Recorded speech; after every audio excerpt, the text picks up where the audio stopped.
a new episode of Straight Up Show Podcast. I am your host, Straight Up Podcast Music Monday, and this is our first one in season 5. And I had to bring this person on today because he's one of my good friends, great personality, a lot of energy. So today's Music Monday, we're kind of going international, but we're staying in America. It's a type of, here on Music Mondays, we like to reach out and find things that are different. And today's artist is no different because he is definitely unique, definitely different than most artists that you would ever meet. So without further ado, help me welcome Big Mo. Big Mo, thank you, sir, for coming on the show. Thank you for having me. How's everyone doing? I'm hoping everyone enjoying the show. This is Big Mo BITW. Es la temporada de los gorditos, best in the world, baby. Yeah, you can hear Big Mo. Big Mo is a big personality. And like I said, he is a different type of artist because he just gave us a little sample of what Big Mo can do. And, he has that nice, angelic voice that you hear on the track. You're like, wait a minute. Big Mo's doing like that, and for us that know Big Mo, we know that he can throw it down. But man, I didn't know with Big Mo that you was doing bangers like that, bro. Yeah, man, I'm doing my best. It's something I've been, getting into for a long time, and this is half natural, half a lot of studying. Yeah, and so make sure I got this right. So it's Big Mo BITW. Is that correct? Yes. Did I pronounce it? Is it? Yes, exactly. Okay. You said exactly like that. Okay. Exactly. So, yeah. Break that down. What does Big Mo BITW stand? Like, what does that mean? Well, it really just initially started as just Big Mo, but there were too many like different variations of Big Mo, so I had to to make it official and still make it stand out and Googleable. Mm-hmm. I had to add something. So BITW was something I ended up incorporating officially, but you would always incorporate BITW in my name on social medias. Okay. And BITW stands for Best in the World. Best in the world, baby. Yes. Yes, man. Big Mo, man. So me and Big Mo, we met on Clubhouse. And I think it's almost a year ago, right? Man. Yeah, just about almost a year ago. Wow. It'd be like a year in December. So that's crazy. Yeah. So we met on Clubhouse, and it was our love for music that kind of brought us together. And we have mutual friends too, but just to kind of I think we met through the mutual friends first, yep. And then the music came later. But man, I think we spent maybe until the next morning talking in Clubhouse because we wouldn't go to sleep because we just kept going, and Mo would just have us cracking up and laughing. But there's also a serious side to Mo to where he's all about business and music. And so I was like, man, I gotta have Big Mo on him because, if you can't tell right now, Big Mo has a personality that people just flocks to him. And it's not just with his personality, but with his music as well. So for the people who don't know you like I know you, Big Mo, tell people who you are and where you come from.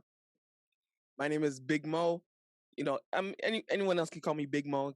My official name is Big Mo BITW, of course. But like I said, to keep it comfortable, just Big Mo. I'm from Miami, Florida. Specifically, I was born and raised in North Miami, and I've lived in various areas of South Florida. I actually originally came from R&B, but right now I consider myself a Latin artist and an international artist. But like I said, my heart is still always in R&B and Latin. So, my family's from Haiti. Both parents are just Haitian, and I'm of course a singer, recording artist, and music engineer, and a songwriter. Yeah, and then like I said, you got that sweet angelic voice, just the kind of captivates you and bring you in. And the thing about Big Mo, and you can tell me about this, Mo, is that you're all about culture. Even looking at your shirt right now, it's all about culture. And so yep. I think that's one big part about you is that you represent a lot of culture. And I love how you, even on social media, there's a big love for you being Haitian and you being proud Haitian descendant. So how important it is to represent culture, especially with you being Haitian.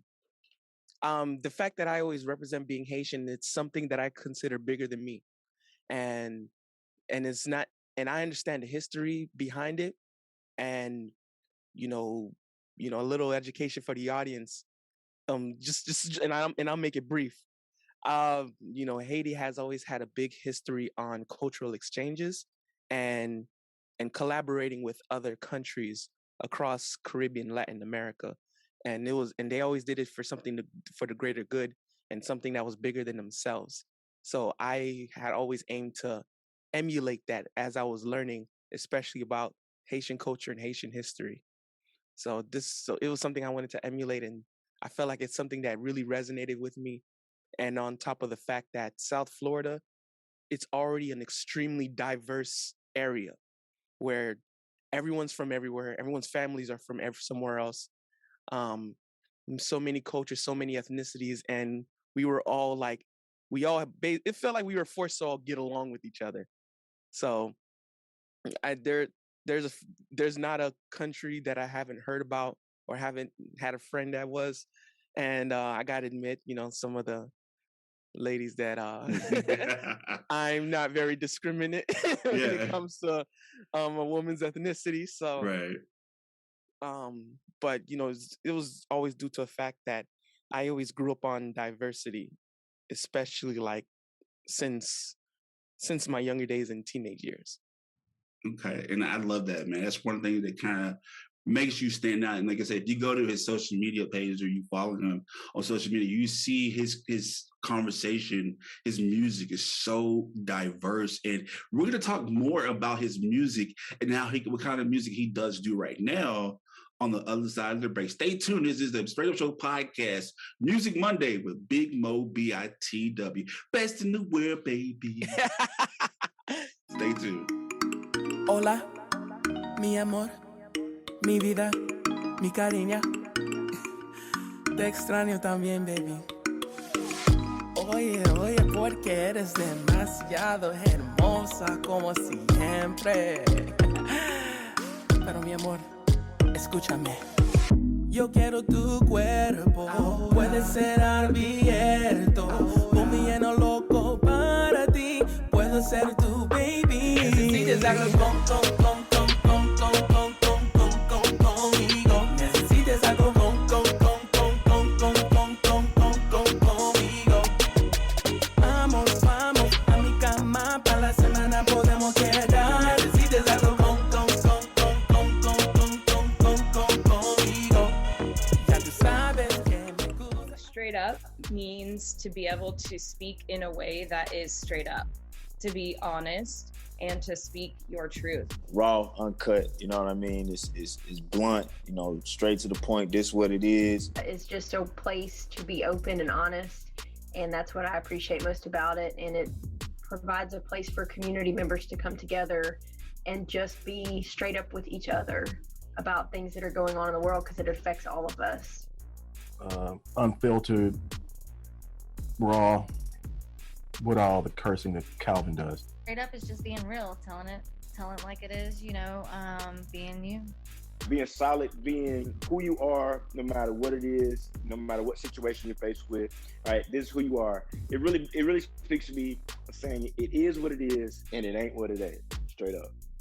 All right, welcome back to the Straight Up Show podcast, Music Monday. My guest today is Big Mo BITW, best in the world, baby. So I hope you got your baby oil ready, because this, yeah, you like that, Big Mo. But get the baby oil ready, and we have Big Mo with us today. So once again, brother, thank you so much for coming on the show today. Thank you for having me.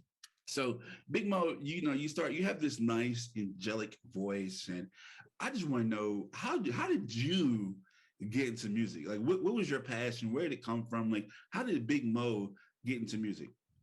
This was actually something that half of it, I say I was definitely born with it, especially from my mom's side of the family, because my mom grew up with about like 14 siblings, and half of them were musicians. And including my mom, she's a phenomenal, probably one of the best singers I've ever heard in my life, and that's saying it objectively. And also, and same thing with my sister as well. Um, she, my sister's really like especially my mother. She's very like known within the Haitian community, especially one of her brothers who is one of the biggest names in Haitian music. Um, anyone can look it up. Wodrick Million. He's who's in the Haitian Music Hall of Fame. So in and rest in peace to him. He recently passed away. Um, and but still, regardless, my mom, I've grew up on music, hearing music all my life, watching my mom perform in different churches at like almost every Sunday.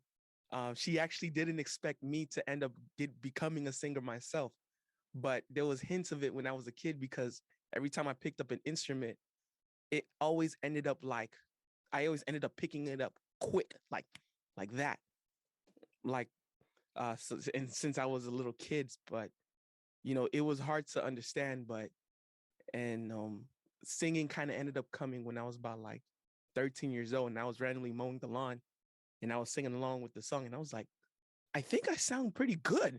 Hold on.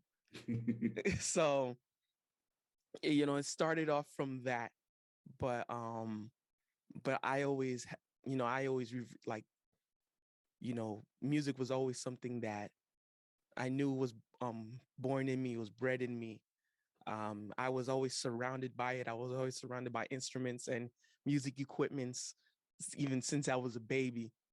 And my mom's been singing since long before I was even a twinkle in her eye. And she still sings and performs to this very day. So Well, yeah, she definitely passed it on to you, man, because like I said, you have a great voice and very, I say, angelic, because it's very soft and it's very unique. And so I know that you said like even behind you, you have music instruments and stuff like that. Are you self-taught or did you take classes or how'd you get into instruments? it was partly it kind of like started off self-taught, but when I went to middle school, trumpet was actually it was actually my technically second instrument I picked up, but it was the one that I really shined in. My first was actually saxophone, which I'm still pretty good in, but I never was officially taught. I just ended up just knowing how to play it. But trumpet ended up becoming my favorite instrument. It became my baby. Um, and even I always say since middle school, I was one of the top trumpet players in the state of Florida. So Wow. And I've picked up engineering also when I was about like 13 from two different colleagues of my mom who were engineers who engineered my mother's songs, and they ended up kind of teaching me like different engineering programs. They kind of gave me the program and let me know how to play with it, but I ended up just taking it and falling in love with it. And I've literally learned how to record a song since I was about like maybe 14, 15 years old. So and like I said, Big Mo, thank you for all of that. And And it and I apologize. The what, engineering, it was definitely self-taught as well. self-taught. Yes. With that being said, which came first? Was it the engineering part or you stepping in the front, being an artist first? Which came first in your progression to becoming a musician? I'd say technically singing kind of came first, but engineering didn't fall long after. It probably happened within the same year, but maybe a later month when I knew I could sing and I knew I was being a singer. But then I met a good friend of mine in middle school, and we learned about like you know recording softwares. Um, you know, I'm gonna nerd out a little bit, but earlier Sony Acid days and Cakewalk Sonar. Yep. Wow. That's what I ended up growing up off of, and FL Studio. Yeah, FL I Studios. Yeah. At the time it was called Fruity Loops. Fruity Loops. So that is literally what I grew up off of, and I'm saying I came from Fruity Loops 3. Wow. That was the earliest. I know right now it's in its 20s, but Um, so yeah, fruit. So I have a basic Fruit Loops gave me a basic understanding of producing. And all that was also self-taught. And I would like just sit, I would just have many days where I was just glued to my computer all day and all night, just playing around with these programs. Or either I was playing with the programs and learning it at home, or or I would ride my bike to my friend's house because he was learning it, and we would kind of like exchange informations of what we would learn. And then and you're a Floridian, and so we know how vital music is down there. And because you are in Florida, you are a Haitian, and you are one of these people who embraces culture, that has played a factor into your music. So you do R&B, right? But Yes. now explain to us, how'd you learn Spanish, and how did you incorporate this into it becoming part of your now music? I know I'll start off with I was always originally flocked to R&B. R&B was the main genre I studied the most. R&B was my biggest inspiration. R&B is still like even to this day it's still the love of my life. I still love R&B. Um and Down here in South Florida, especially South Florida, extremely diverse. So I already had an understanding of many different cultures and many different ethnicities. Um, and there's many different ethnic communities down here. So so I got to hear many different, cultural genres like Haitian compa. Well, of course, that was like one of the first culture genre I, grew up off of. And reggae, dancehall, reggaeton, salsa, bachata, um, those and Florida, like, and in Florida we have a very specific sound like that's known to Florida, where our sound is really more like fast and dancing, and also at the same time also love R&B, where we kind of we where we do that, dance R&B where you're literally like damn near smashing the floor, you Yeah, know what I mean, with the right. legs up Yeah. in the air Mhm. and grinding on that, and I'll explain R&B later, but how I got into Spanish, it wasn't that difficult of a transition because I would grow up, or as I was growing up, even whether between dating different girls or having friends, and even people that, when I'm going to work, people I've worked with, I knew a lot of people who spoke Spanish and only spoke Spanish. I started taking Spanish serious, like learning Spanish serious, about around 2015. And that is also self-taught as well. I had taught myself Spanish. I didn't have, yes, so it was well after high school. Um, s- and it, and which is something that I've picked up. And I didn't think about that I was gonna make Latin music in the future. I didn't think about that. Right. I really used it just to adapt, because places I've worked in and people I've met, I said, something just told me in the back of my mind, yo, Mo, start learning Spanish. And take it serious and start learning it right now. And and then I found different programs, and I would just teach myself at home, or at work or on my way to work, so anytime I had extra time, I would just like get these programs and learn it. And to this day I'm still learning, but now I've became like pretty fluent in it. And Oh yeah, you've held your own. Definitely some of the rooms we've been in, you definitely yeah. have held your own. And my Spanish is like probably like not as good as yours, nowhere close to it. But when we go into these rooms and we talk and have conversations, I feel like I'm the only one left out. I'm like, wait a minute, you're like, what are y'all saying right now? Help me out. But so how vital has it been, or how beneficial has it been learning Spanish, not only with your music, but just overall life? How beneficial has that been? I considered it one of the smartest things I've ever did. Even at the time, I didn't think that I was thinking far ahead, but at the same time, I was thinking far ahead. because I didn't expect myself to make Spanish music. Um, like I said, it was mainly to adapt. And living in South Florida, you kind of have to, because you're going to meet and work with and even date so much people who they don't even know the English language.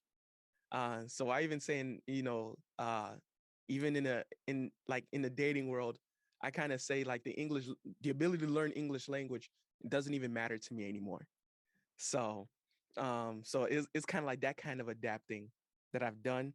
And like I said, people that I've worked with, coworkers who I've been really close with to this day, don't even know a lick of English. So, that's kind of like what South Florida is about, where you're going to work with someone who doesn't even know a lick of English. And there's times where you might work with them very often and very close. And you might end up building like a good work relationship with them. So and so I had different people kind of like help me out as I was learning, and a lot of people knew that I was learning. A lot of people knew that I was learning. Um, so there was that, and then the transition to making Latin music kind of started in 2019, where made this I had made this dance video, and it ended up getting promoted like around especially Latin America. And I was getting floods of new followers, and I was getting new followers by the thousands. Right. And just people like just upping me, like, and hyping me up.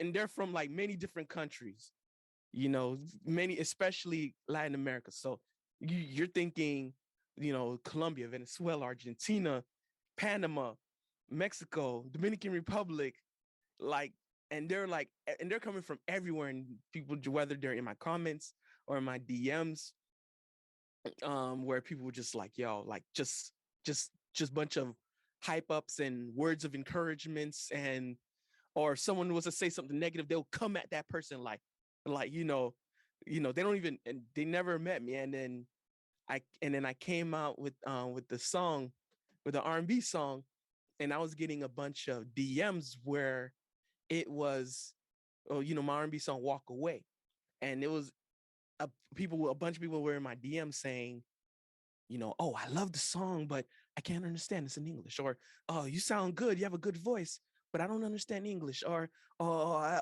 love your song, but I don't understand English. Couldn't understand it.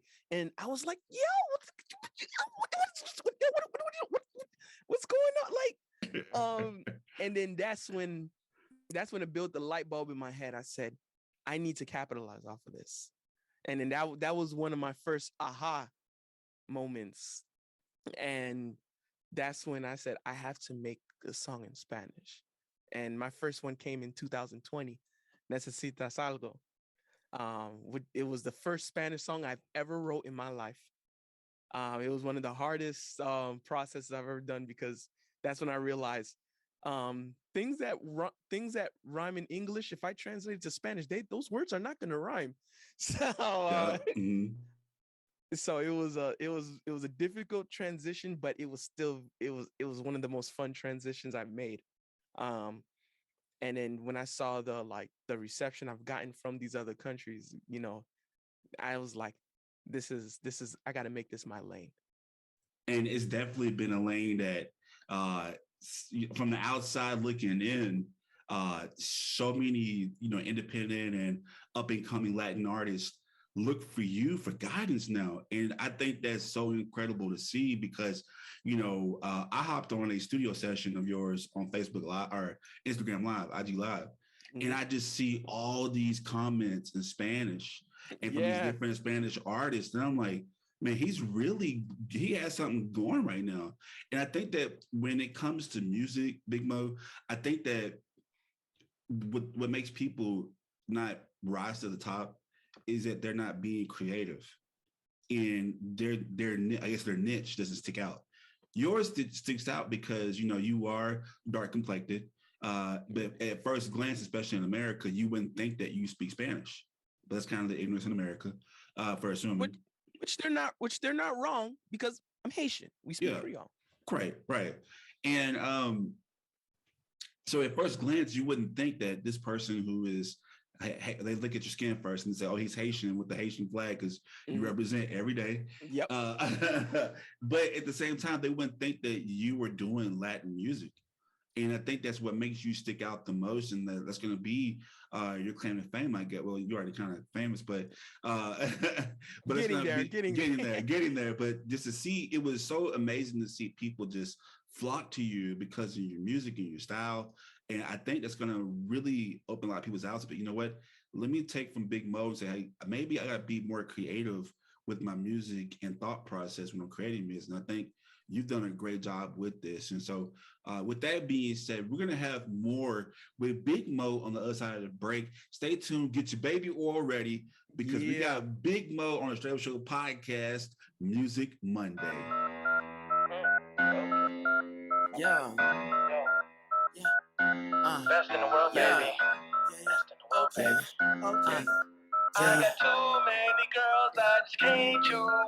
I like her too. She my girl, she my boo, she my type, she so cute. I want her and I want her too. I like her too. She my girl, she my boo, she my type, she so cute. I want her and I want her too. So many girls ready for me, ain't no way I'm choosing one. I need them all, maybe some more, cause that's how a vulture gets it done. Yeah, I'm tired of the same old boring clothes.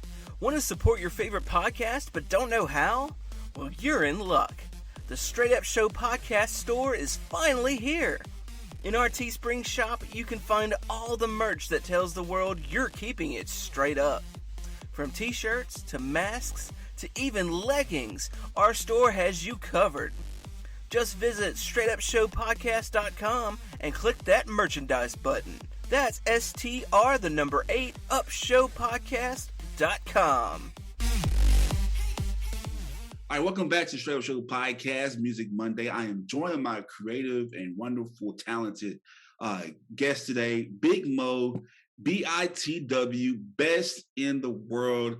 He is quickly showing you right now why he is the best in the world outside of CM Punk. If you know, you know. That was actually where the inspiration came from. Yep. Hence the belt in the background. Yep. So, well, wrong kind of belt now, but still, you know, like I said, if you know, you know. But he is the best in the world at what he's doing right now, and I don't think he can be duplicated because this gentleman has been able to not only study his craft but go and advance and learn Spanish to not only do R&B music but to tie it in with Latin and Spanish language as well. So, Big Mo, once again, thank you for coming on the show today. And once again, thank you for having me, man. No, sir. Thank you. So getting right back into the music part of it, right? So, you know, I used to DJ. I'm not an artist. I have one song out that I've done, which is kind of, you know, and but when it comes to making music, I mean, you're a producer / art, which is this? Artist / producer, engineer. Okay, so you're an engineer / artist, or is it engineer? Or is it artist / engineer? Which goes first in your title? I would probably say artist / engineer. Okay, artist / engineer. Yeah. So take us to your creative process. I mean, do you do are you writing first or are you doing music first? I'm always thinking about writing first.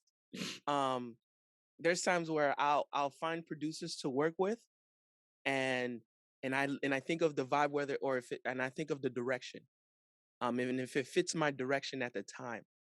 And then there's times and if I can feel like I can freestyle to that instrumental, then I'm gonna then I'll hit up that producer. I'm like, okay, how can I work with you? And then I but you know, I do the writing and I do the engineering, I do the mixing and mastering, you know, all on my own. I record by myself, you know, and I mix myself. So. And your ad libs are the best too, by the way. Just letting you know, I love your ad libs. I'm sorry, I know it's really random. I love your best in the world, baby. I'm sorry, man. I love the ad libs, man. I love it. It all comes from really studying R&B. Mm-hmm. You know, I have a top 5 favorite R&B artists that those are the best people to study from. Those are Marcus Houston, Usher, Trey Songz, Chris Brown, and Pleasure P. Wow, that's some hardcore R&B right there. Yeah, and those are like the best people to study. Like if I always tell anyone who, if they're really trying to pursue R&B, those are the best people to study because they teach how to maximize your R&B vocals. They teach you how to do, how to really utilize doing backgrounds because R&B is more than just singing. It's understanding making a song and making backgrounds and making it sound like a true R&B song. And of course, even I got to give it to Chris Brown. He taught me how to be versatile and multiple genres while Mm, still maximizing myself. right, and I'm Which glad you said that. explained when I transitioned to reggaeton. I'm glad you said it because a lot of people give Chris Brown a lot of flack, but he's been able to like not only do R&B but to dominate the pop charts. The pop charts. And me, and this might sound so funny, but when he did that double mint commercial with the bubble gum, Oh my like God. I was like, this is about bubble gum, but like I'm really tuned in to listen to this bubble gum about you doing and this I take it one step further. The Elmo song, like with him and Elmo. I'm Oh like, my God. yes, but like it was soulful. I'm like, so but of course Chris Brown, learned from the people older than him, the Hmm. older R&B, the Marvin Gaye's and stuff like that. And me, if I was, because I tamper in engineering, I don't really do a lot of it. Like all the beats you hear on our show, I do myself. But I like to go back to like Isaac Hayes and just that soft. My voice is deeper, and so I do the Isaac Hayes, just the violins and stuff like that. So that's kind of how I am with R&B and music. But with Chris Brown, Usher, Marcus Houston, they put you in your feels, and I And it's think not just that. Well, the main thing is, sorry to interrupt. But the main thing is, you know, they have the best combination of old school and new. And that is the main thing why I have them in, like, when I say to study, if you're studying today, because even R&B today is different than what it was in 90s and 2000s, and those were different than what it was in the 70s and 80s. Um, but 90s and 2000s R&B was probably the best bridge between the old and the new. In my opinion, it's always done the best. And if when you study those, you know, there's not an era that you wouldn't be able to shine in. Man, I couldn't agree with you more. And I don't worry about interrupting me, man. This is Music Monday with Big Mo BITW. This is your time. This is officially Big Mo week here on Straight Up Show Podcast. So Man, it's your show, man. Man, this is your time to let people know who you are. So and I hate to be one of these people to kind of talk about like the negative part of music. It's there. Of course. It's there. And even though you've had this transition of success and people are coming up to you, as many can say that it hasn't been easy. What are some challenges that you have faced or what you are facing when it comes to doing your music or something you have done with your music?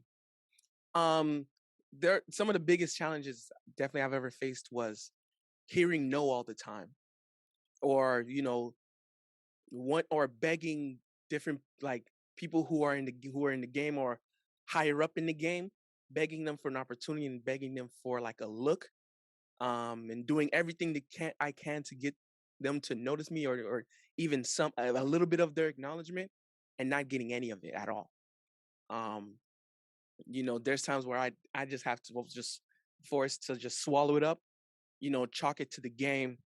Um, and it was years of development.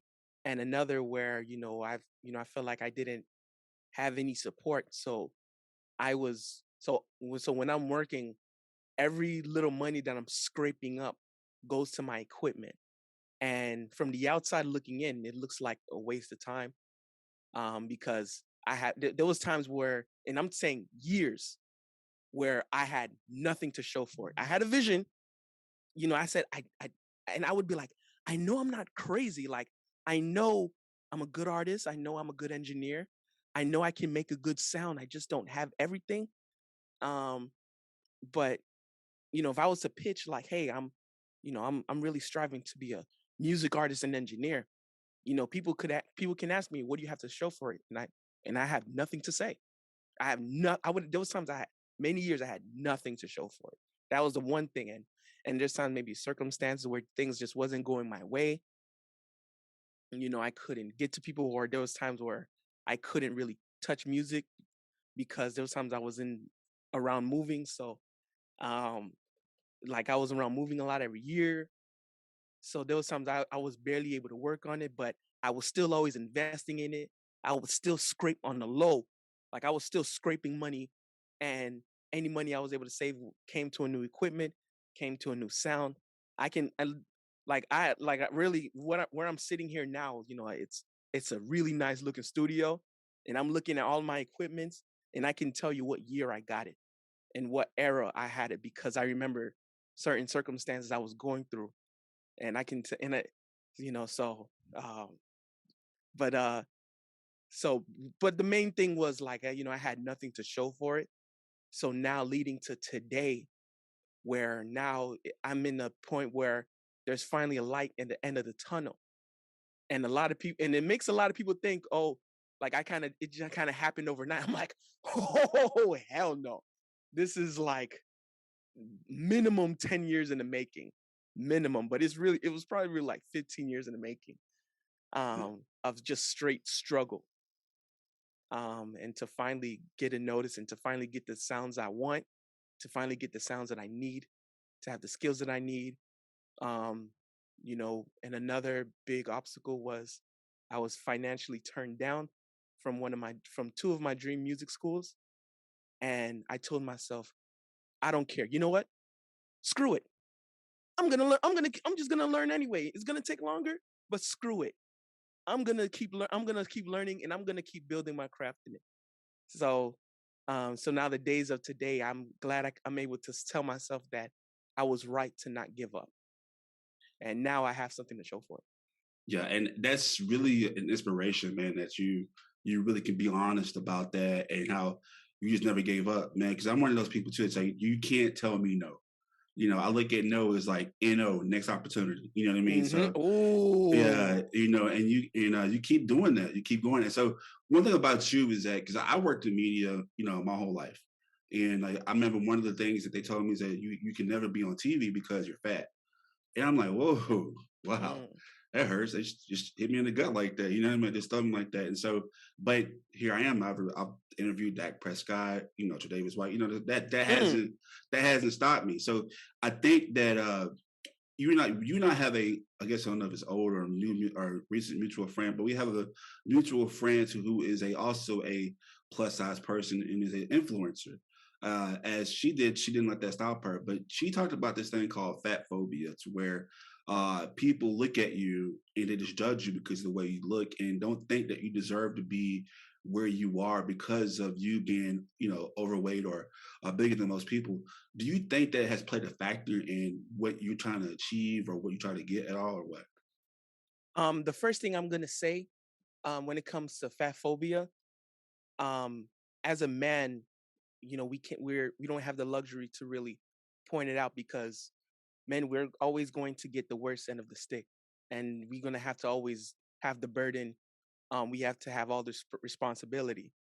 So, you know, we we get the worst end of it, and whether it's in the career world and especially in the dating world. Um, and I always say, you know what, as a man, you gotta take it and power through it. Or what I did, um, I I saw, even though it's, a lot of people see it as a flaw, what I did was flip it and turned it into an advantage. Um, as even though I'm also an artist, I am also a dancer.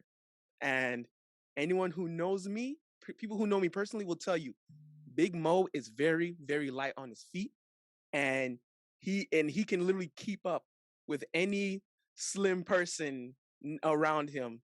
I even to even s- get more personal, I've actually won a couple dance contests, and different dance battles.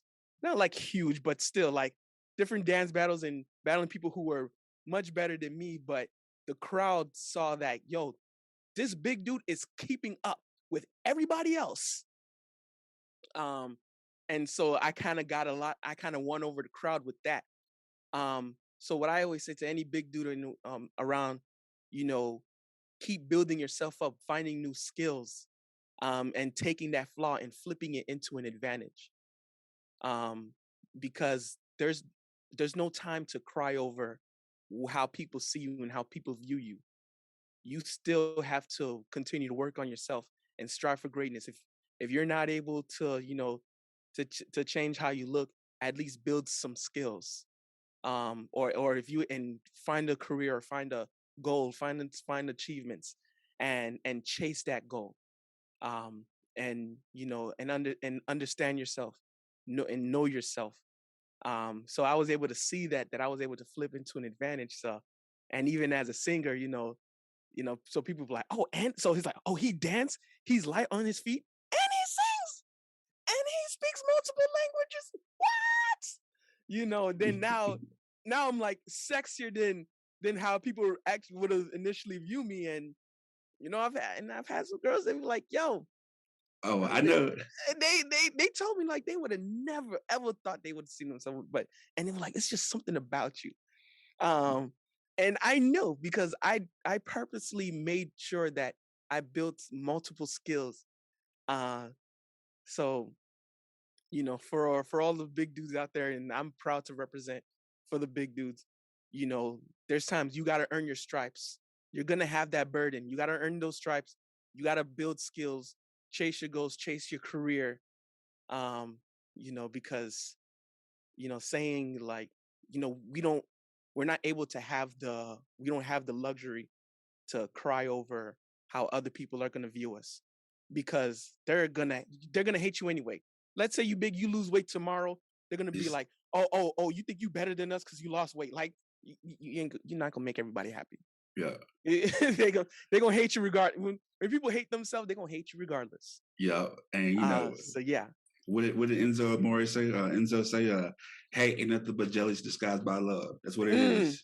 Remember that? He said, hate ain't nothing but jealous disguised by love. And I love that you said that. And that's why I had to have Big Mo on the show, because, he is a bigger guy. But, man, I've seen Big Mo in Clubhouse talking to these girls, and these girls just like, Big Mo. And then you say, all right, I got the baby oil. Just like, and to see you just as comfortable in your skin, man, that speaks volumes, man, because there's some days that, I know I hadn't told you this before, but there's some days where like, man, I'm scared to put myself on camera sometimes, because I see Big Mo over here taking the shirt off like this.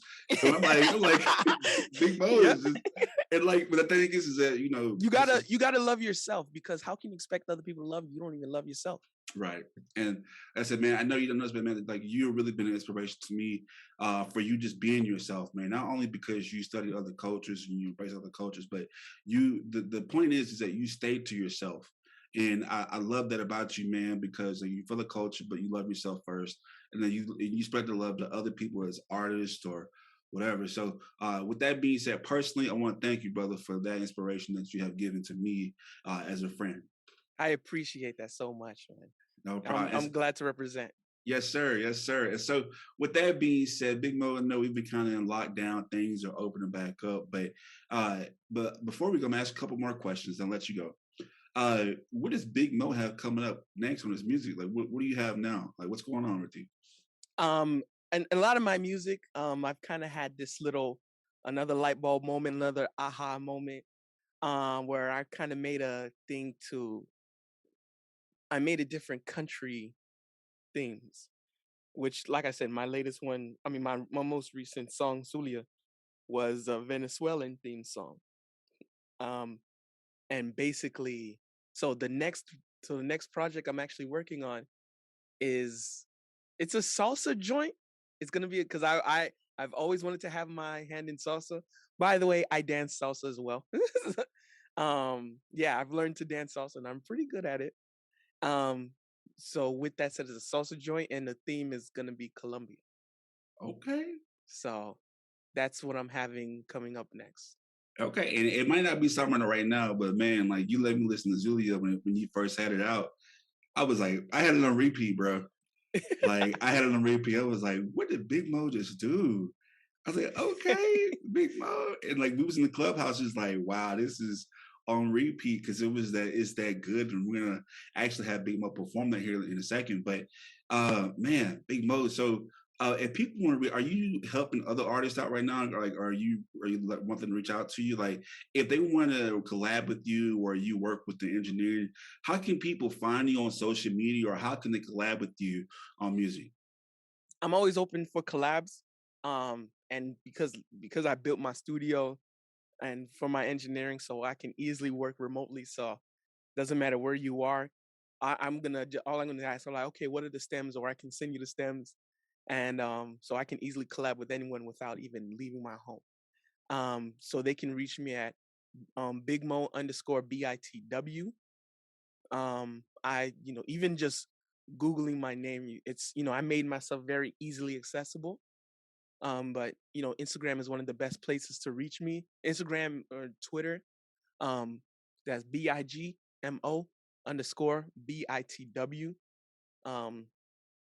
Anyone who reaches me from there, will be able to easily contact me. Like I said, it doesn't even have to be a song that I'm featured in. If someone's if someone recorded a song and needs someone to mix and master, I have that. I can do that for you as well. And also, even as a songwriter and recording artist, so either a chorus or a verse or both, I can have I can have that covered, and I can work remotely. I have all of my I handle all of my information independently. So I'll already have my ASCAP and BMI, or well, I'm under ASCAP. I'll have my ASCAP ready. So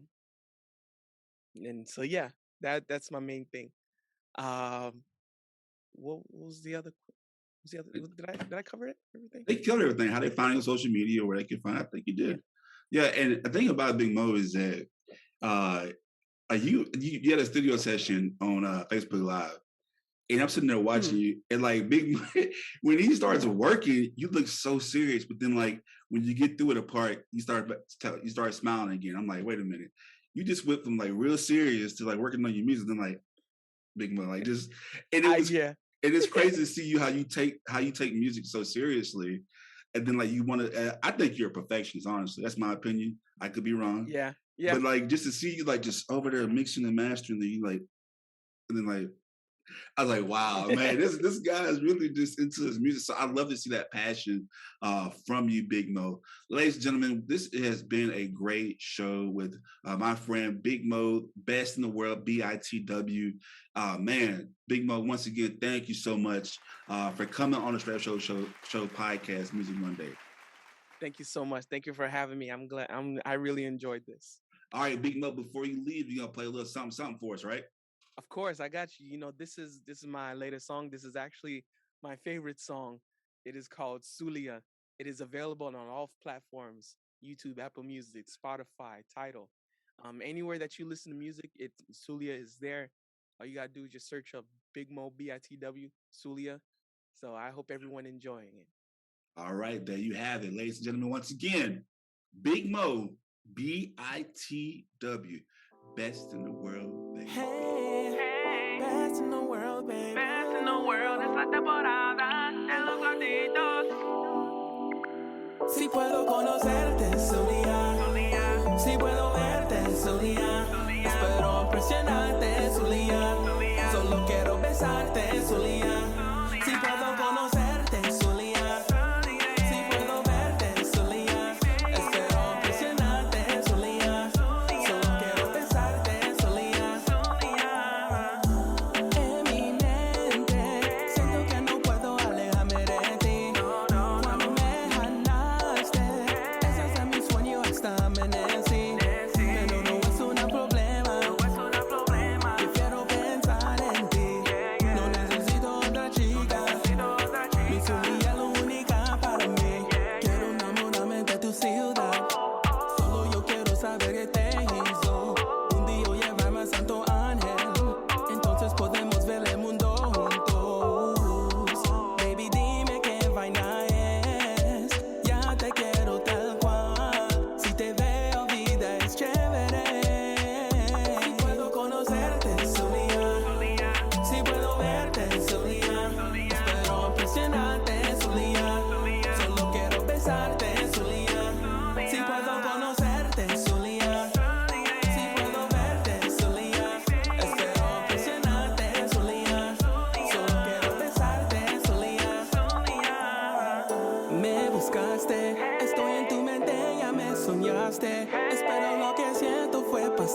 llamaste.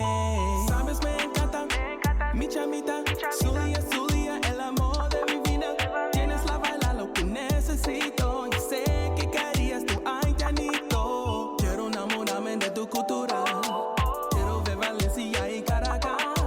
Quiero probar todas las comidas y ver los océanos en las playas. Baby, dime qué vaina es. Ya te quiero tal cual. Si estoy contigo, vida es chévere. Si puedo conocerte, Zulia. Si puedo verte, Zulia. Espero impresionarte, Zulia. Solo quiero besarte, Zulia. Si puedo conocerte, Zulia. Si puedo verte, Zulia. Espero impresionarte, Zulia. Solo quiero besarte, Zulia. Tú sabes cómo siento, Zulia. Te quiero, Zulia. Te extraño, Zulia. Te amo, Zulia. Tú sabes cómo siento, Zulia. Te quiero.